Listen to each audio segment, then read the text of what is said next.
ఇదేంటో తెలుసా? అదేనండి, కొంతమంది ఆకాకరకాయలు అంటారు, కొంతమంది బోడకాకరకాయలు అంటారు. వీటితో ఫ్రై ఎలా చేయాలో చూద్దాం. ముందుగా శనగపొడిని చేసుకుందాం. జీలకర్ర, ఎల్లుల్లిపాయ, పుట్నాలను వీటిని మనం మిక్సీలో వేసి పొడి చేసుకుందాం. దీంట్లో మీకు కావాలంటే కొబ్బరిని కూడా యాడ్ చేసుకోవచ్చు.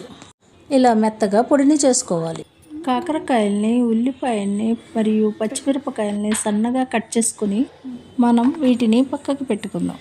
ముందుగా స్టవ్ వెలిగించుకొని దానిపై ప్యాన్ పెట్టుకొని 2 టేబుల్ స్పూన్ ఆయిల్ వేసి కాగనిద్దాం. దీంట్లో మినప్పప్పు, పచ్చిశనగపప్పు మరియు ఆవాలు, కరివేపాకు మరియు పచ్చిమిరపకాయలు కూడా వేగనిద్దాం. తరువాత ఉల్లిపాయలను కూడా వేసి వేగనిద్దాం. ఉల్లిపాయ పచ్చివాసన పోయేంత వరకు కలుపుకుందాం.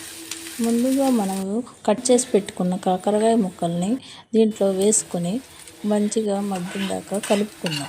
దీంట్లో చిటికెడు పసుపు మరియు తగినంత ఉప్పు వేసి ఒకసారి కలిపి మూత పెట్టుకొని ఇది సిమ్లో పెట్టుకొని 1 నిమిషం పాటు మగ్గనిద్దాం.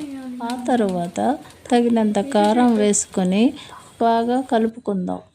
1 నిమిషం తర్వాత పట్టి పెట్టుకున్న పొడిని మనం ఇందులో వేసుకుందాం.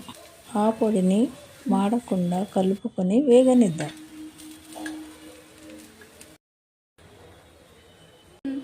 ఆఖరిగా కూరలో కొత్తిమీరను వేసుకొని ఒకసారి కలిపి బౌల్లో సర్వ్ చేసుకొని వేడివేడి అన్నంలో తింటే ఆ రుచే వేరు. మీరు కూడా ట్రై చేసి కామెంట్ చేయండి. లైక్, షేర్ అండ్ సబ్స్క్రైబ్ మర్చిపోకండి.